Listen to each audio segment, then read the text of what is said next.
Tolong di full screen. Shalom, kami dari kelompok KUT.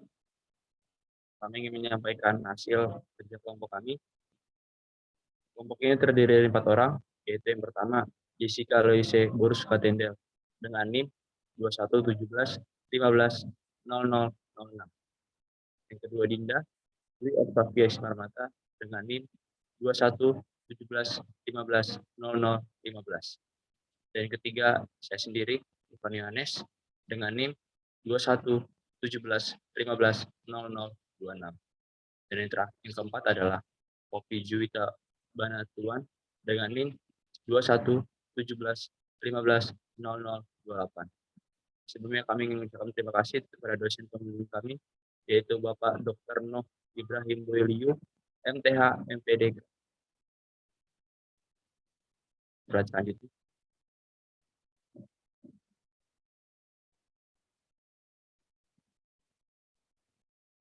Kami akan membawakan topik pembahasan ini, kami bagi menjadi 5. Yang pertama ada pendahuluan, yang kedua tema, yang ketiga latar belakang, yang keempat ciri-ciri, dan yang kelima daftar pustaka. Selanjutnya akan dibacakan oleh Dinda. Silakan. Pertama, kami akan membahas pendahuluan. Tradisi Yahudi menempatkan kitab Rut dalam kumpulan kitab-kitab Ketuvim.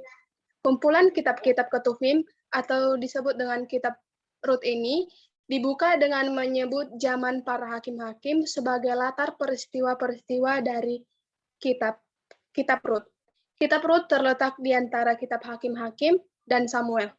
Dan kemudian kitab itu ditutup dengan menyebut Raja Daud, bisa kita lihat di dalam Rut 4 ayat 22, yang menjadi figur sentral dalam kitab selanjutnya. Relasi antara Israel dan orang Moab kurang baik, bisa kita lihat dalam Ulangan 23 ayat 3 dan Nehemia 13 ayat 1. Hanya di masa dahulu kala, ada relasi persaudaraan di antaranya. Bisa kita lihat dalam 1 Samuel 22 ayat 3. Yang hidup pada masa sesudah pembangunan di Babylon. Dan yang dengan sadar menghubungkan Raja Daud dengan Rut, orang Moab itu, dengan maksud untuk memprotes politik terhadap orang Moab yang menurut Ulangan dan Nehemia tidak boleh masuk ke dalam jemaat Yehuda. Kitab ini dinamai sesuai dengan tokoh utamanya, yaitu Rut orang Moab, yang kawin dengan anak laki-laki Elimelek, orang Yehuda dari Bethlehem. Karena bencana kelaparan, Elimelek meninggalkan tanah asalnya dan menetap di Moab bersama-sama dengan Naomi istrinya dan kedua anak laki-laki mereka.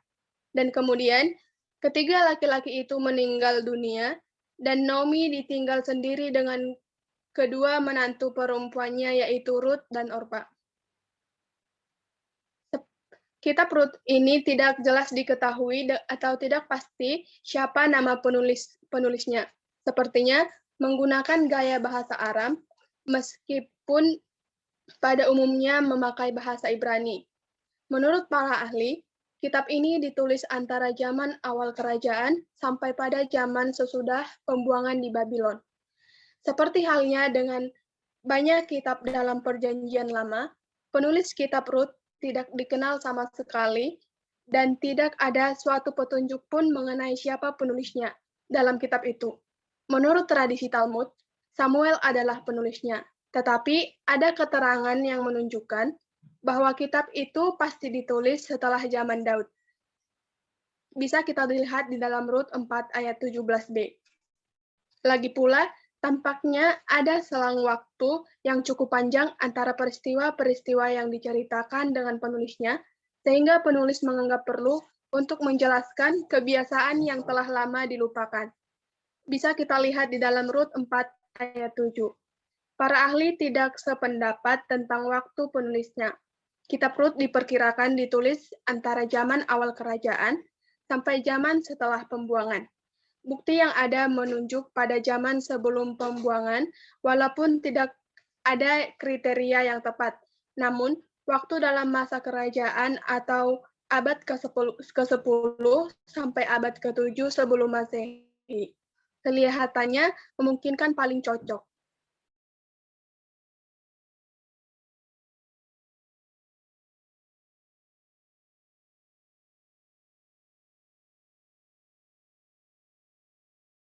Selanjutnya. Selanjutnya dilanjutkan oleh Jessica. Kitab ini dinamai sesuai dengan tokoh utamanya, yaitu Rut, orang Moab yang kawin dengan laki-laki Elimelek, orang Yahudi, dari Bethlehem, yaitu Mahlon, anak Naomi.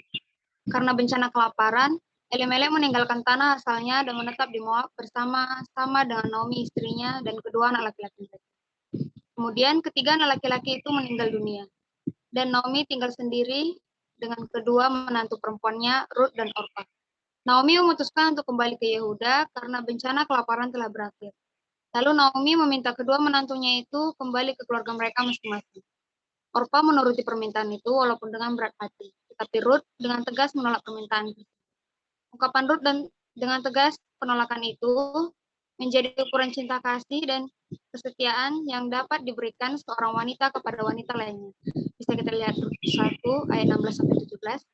Akhirnya mereka kembali ke Bethlehem dan di sana Rut memperoleh kesempatan untuk bekerja, mengumpulkan ceceran cerai di ladang milik Boas, seorang kerabat jauh dari Elimelek.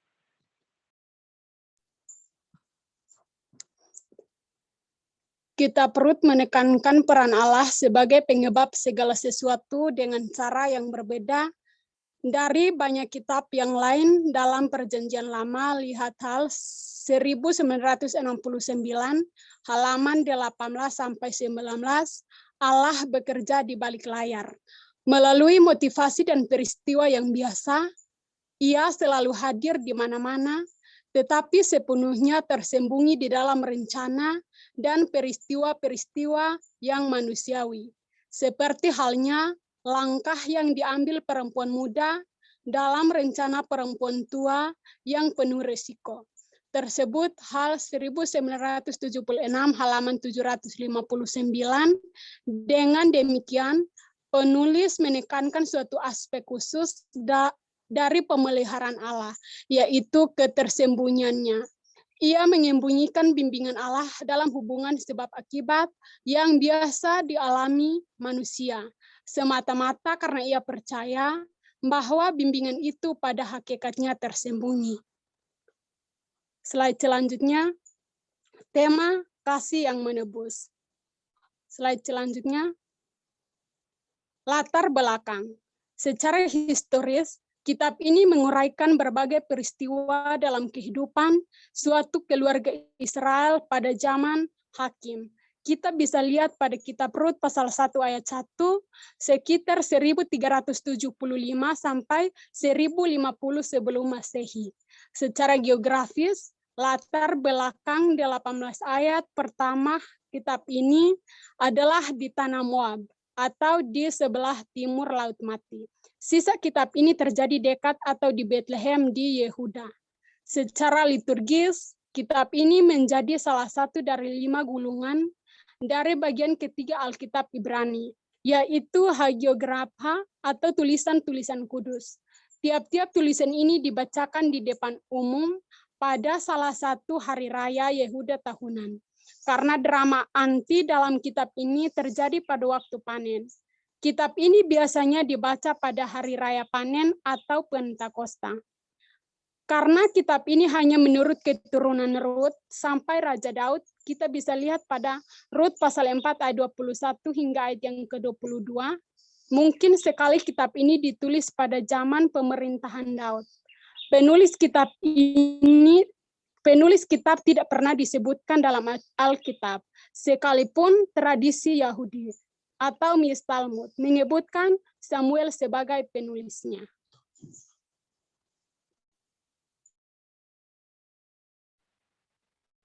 Bisa kita lihat dalam kitab Rut ini, ada 6 ciri-ciri yang menandakan sebagai kitab Rut.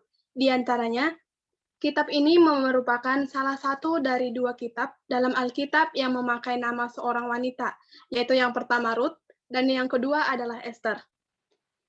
Kitab ini ditulis dengan latar belakang gelap dari ketidaksetiaan dan kemurtatan Israel sepanjang masa hakim-hakim, sambil menguraikan sukacita dan kesusahan sebuah keluarga yang saleh di Bethlehem selama masa yang kacau balau itu. Yang ketiga, kitab ini menunjukkan bahwa rencana penebusan Allah juga mencakup orang bukan Israel yang pada masa PL ditempatkan dalam persemakmuran Israel setelah bertobat dan menerima dan beriman kepada Tuhan Yesus. Yang keempat, penebusan adalah tema inti sepanjang kitab ini dengan peranan penebusan kerabat Boas sebagai salah satu gambaran atau lambang PL yang paling jelas mengenai pelayanan syafaat Yesus Kristus. Yang kelima, ayat yang paling terkenal dalam kitab ini adalah pernyataan Rut kepada Naomi ketika masih berada di Moab, yang berbunyi seperti, "Kemana engkau pergi? Ke situ jugalah aku pergi. Bangsamulah bangsaku, dan Allahmu adalah Allahku." Bisa kita lihat di dalam Rut 1 ayat 16. Yang keenam adalah, kitab ini memberikan suatu gambaran hidup yang realistis, dengan pergumulan dan kesedihan, namun menjelaskan bagaimana iman dan kesetiaan dari umat yang saleh memungkinkan Allah mengubah suatu tragedi menjadi kemenangan dan kekalahan menjadi penebusan. Pembaca modern mungkin menghadapi kesulitan dalam mengerti cerita ini, karena di dalamnya terdapat dua adat istiadat Israel kuno yang tidak ada kesejajarannya dalam masyarakat modern saat ini, yaitu perkawinan Levirat dan penebusan tanah. Perkawinan Levirat dijelaskan dalam bentuk hukum dalam Ulangan 25 ayat 5-10. Apabila seorang laki-laki di Israel kuno meninggal dunia tanpa meninggalkan anak laki-laki, maka kewajiban untuk melanjutkan keturunannya terletak pada kerabat terdekat laki-laki tersebut, dengan mengawini janda tersebut dan mendapatkan anak laki-laki, agar namanya tidak terhapus dari Israel. Memang ada perbedaan rincian data dalam kitab Rut. Ulangan 25 ayat 5-10 dan Kejadian 38, sehingga sangat sulit untuk melukiskan pandangan yang saling berkaitan tentang perkawinan Levirat di Israel. Namun, jelaslah bahwa titik balik yang terpenting dalam kitab Rut adalah akal Naomi yang membujuk Boas agar menerima kewajiban itu, meskipun Boas adalah kerabat jauh sehingga dia sendiri maupun orang lain tidak mengira hal itu adalah kewajibannya. Dalam peristiwa yang digambarkan secara halus dan manusiawi, yaitu peristiwa yang terjadi di tempat pengirikan dalam Rut 3, Naomi berhasil mencapai tujuan ini dengan menggunakan Rut yang muda dan menawan untuk menggerakkan hati Boas. Akalnya benar-benar berhasil. Bisa kita lihat di dalam ayat 10-11. Tetapi pada titik kritis itu, muncullah suatu permasalahan. Masih ada seorang kerabat yang lebih dekat daripada Boas, dan orang itu tidak hanya wajib, tetapi juga lebih berhak mengawini Rut. Boas tidak mau mengabaikan begitu saja hak yang lebih utama itu. Maka ia mengumpulkan para tua-tua di pintu gerbang kota dan mengundang kerabat yang lebih dekat itu supaya hadir. Lalu ia memberitahukan kepada mereka, tanah milik kepunyaan saudara kita Elimelek hendak dijual oleh Naomi. Jadi, pikirku, baik juga hal itu kusampaikan kepadamu sebagai berikut. Ini adalah perkataan dari Boas. Ternyata yang pertama-tama dipersoalkan bukanlah hal perkawinan, melainkan tanah milik Elimelek. Hal ini menunjukkan pada kewajiban lain yang terkait pada kerabat terdekat, yaitu penebusan tanah. Tanah tidak dapat dipisahkan dari keluarga, dan tidak dapat dijual kepada orang luar. Kalau kemiskinan memaksa seorang untuk menjual tanah, maka kerabat terdekat wajib membelinya sehingga tanah itu tetap terpelihara dalam lingkungan keluarga. Contoh pelaksanaan prinsip ini dapat ditemukan di dalam Yeremia 32 ayat 6-15. Kerabat yang lebih dekat itu menyetujui usul Boas. Bisa kita lihat di dalam Rut 4 ayat 4. Karena ia mengira hanya kewajiban itulah yang harus ia penuhi. Tetapi segera Boas mendesaknya untuk melepaskan haknya dengan memberitahukan kepadanya, pada hari engkau membeli ladang itu dari tangan Naomi, engkau memperoleh juga Rut, perempuan Moab, istri orang yang telah mati itu, untuk menegakkan nama dari orang itu di atas milik pusakanya. Lalu kerabat itu menjawab bahwa jika demikian, ia akan merusak milik pusakanya sendiri, dan karena itu ia mengundurkan diri seandainya ia hanya bertanggung jawab untuk mengawini janda mendiang kerabatnya, ia tidak merusak tanah miliknya sendiri, dan anak yang lahir dari perkawinan itu akan ditopang oleh harta milik Elimelek sampai ia cukup dewasa untuk mewarisinya. Dan seandainya ia hanya dihadapkan dengan kewajiban untuk menebus tanah kerabatnya, ia tidak rugi, karena akan mendapat tanah tersebut sesuai dengan harganya. Tetapi kalau tanah yang harus dibelinya itu kemudian harus diberikan kepada anak yang akan lahir dari perkawinan dengan Rut, ia tidak mampu menerimanya, kewajiban ganda tersebut. Karena itu dengan rela ia menyerahkan haknya kepada Boas. Bisa kita lihat di dalam ayat 6, tampaknya Boas cukup mampu menerima kewajiban ganda itu. Lagi pula, silsilah Daud dalam Rut 4 ayat 18-22 menyebut Boas sebagai bapak leluhurnya, bukan Mahlon dan Elimelek, sehingga dapat diduga bahwa Boas sendirilah tidak mempunyai anak laki-laki. Anak laki-laki yang lahir dari perkawinannya dengan Rut, meskipun secara hukum dihitung anak Mahlon. Sesungguhnya adalah anak Boas, sehingga dia menjadi ahli waris Boas maupun garis keturunan Elimelek. Bisa dilanjutkan oleh Jessica.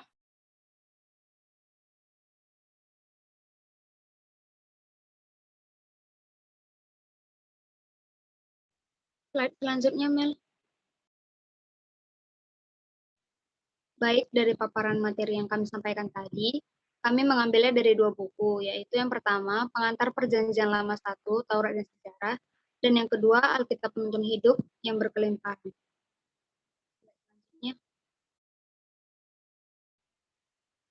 Sebelum kita mengakhiri presentasi kita, aku mau teman-teman Rut itu kita sharing satu-satu. Mungkin kita bisa sharing, kita punya tokoh favorit yang bisa menjadi pelajaran bagi kehidupan kita sehari-hari, atau kita punya kisah yang menarik dari kisah Rut itu yang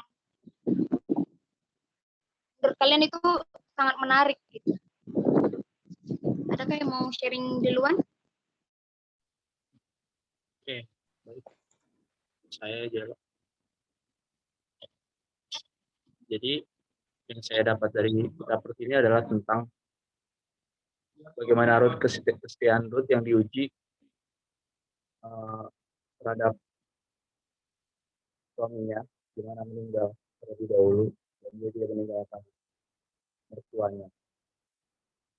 Dan sesuai dengan tadi yang sudah disampaikan bahwa ayat yang terkenal adalah tentang di mana Rut berbicara pronomi, di mana kau berdiri, aku kan berdiri, salam mula halam. Di situ adalah kita ditampar oleh kenyataan Rut bahwa kita harus belajar setia walaupun terutama terhadap manusia. Karena kita percaya ya, dan kita akan konsisten melakukan kesalahan kita walaupun tidak itu asli kita, ini kita percaya bahwa rancangan Tuhan sudah secara kita. Terima kasih juga. Teman-teman yang lain. Oke, itu dari Bang Irfan. Mungkin Kak Popi atau Kak Dinda bisa cerita tentang kisah yang kalian atau pelajaran yang kalian ambil dari Rut, atau kalian mungkin punya tokoh favorit di kisah kita. Baik,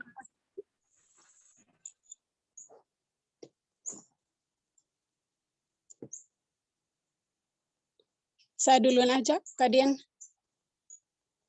Baik, terima kasih untuk Kakak Jessica. Hal penting yang perlu kita belajar atau kita ambil dari kitab Rut adalah kita harus meniru hal-hal kesetiaan yang sudah Rut lakukan. Kita harus setia akan perkataan-perkataan kita yang sudah kita buat, dan juga Rut adalah orang yang setia kepada mertuanya dan juga terlebih kepada Tuhan. Itu mungkin hal-hal yang penting kita ambil dari sikap-sikap Rut. Terima kasih. Oke, terima kasih Kak Popi. Dari Kak Dinda, adakah Kak? Terima kasih sebelumnya Jessica. Kalau menurut saya mendapat prinsip-prinsip dari kitab Rut ini, yaitu prinsip yang pertama adalah prinsip kesetiaan. Bisa kita lihat seperti tokoh Rut, di mana dia setia kepada mertuanya yang walaupun dia adalah bukan keturunan dari Israel, tetapi dia setia kepada mertuanya.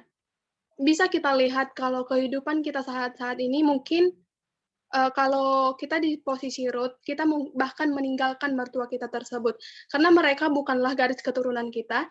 Dan yang pertama, Allahnya bukanlah Allah, mertuanya bukanlah Allahnya juga. Tetapi Ruth memberikan hatinya untuk mengikuti keluarga-keluarga yang bukan garis keturunannya. Dan yang kedua, yang bisa saya pelajari yaitu dari tokoh Boas, yang mana dia bertanggung jawab dan memberikan hatinya untuk menolong saudara-saudara atau keluarga ataupun kerabatnya sendiri. Itu yang bisa saya paparkan atau saya berikan, Jessica. Terima kasih. Baik, kalau dari saya sendiri, yang paling saya menarik itu ketika saya baca buku ada kalimat di mana Tuhan bekerja di balik layar. Jadi apa maksud dari kata di balik layar itu? Kita bisa lihat di kitab Rut, kalimat yang mengatakan ada kata Tuhan di situ sangat sedikit. Jadi bahkan dari judul perikopnya aja kitab Rut. Mungkin pembacanya berpikir kalau Rut pemeran utama dari cerita itu, padahal bukan. Pemeran utamanya itu tetap Yesus Kristus, tetapi Tuhan itu bekerja di balik layar. Dia tetap memberkati keluarga Naomi, semua mereka yang ada di situ. Hanya saja itulah perbedaan kitab Rut dari kitab-kitab lainnya. Di mana Rut itu Tuhan tidak ada langsung di dalamnya, Tuhan tidak nampak di sana. Kalau di kisah-kisah lain mungkin Tuhan bisa berbicara melalui mimpi, berbicara langsung, atau bahkan dia berada langsung di peristiwa itu. Tapi kalau di kitab Rut itu berbeda, Tuhan itu bekerja di balik layar. Dan dari Naomi juga saya belajar, karena kan dari Naomi itu kan relate kali kayak kita. Naomi itu ketika dia merasakan pengkabungan, ketika suaminya meninggal, anaknya meninggal, jadi dia kayak, apa ya, dia merasa kalau dia tuh orang paling sedih di dunia, sampai dia menyebut dirinya itu marah. Marah itu kan artinya pahit. Sebegitu sedihnya dia sampai dia tuh kayak mengutuk dirinya. Padahal ketika dia sampai di Rut, kembali ke asalnya, melalui Rut dia bisa kembali bangkit, dia menemukan kebahagiaan kembali melalui Rut, dan itu semua rencana Tuhan. Jadi pelajaran yang bisa kita ambil dari situ adalah ketika kita mengalami pencobaan, kita nggak boleh mengeluh, karena di balik itu semua Tuhan punya rencana yang lebih baik. Baik, mungkin teman-teman adakah yang mau kita tambahkan lagi sebelum kita menutup presentasi kita? Baik, Dielo, saya ingin menambahkan sedikit terkait dengan kitab Rut, di mana kita bisa baca dari pasal 4 ayat 18, di mana itu dijelaskan bahwa silsilah dari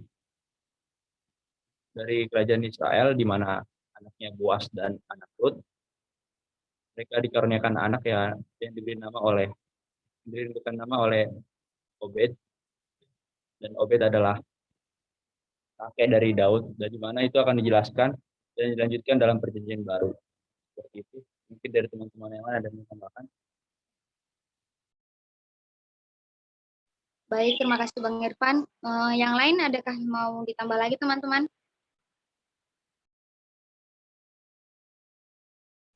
Sudah cukup, Jess.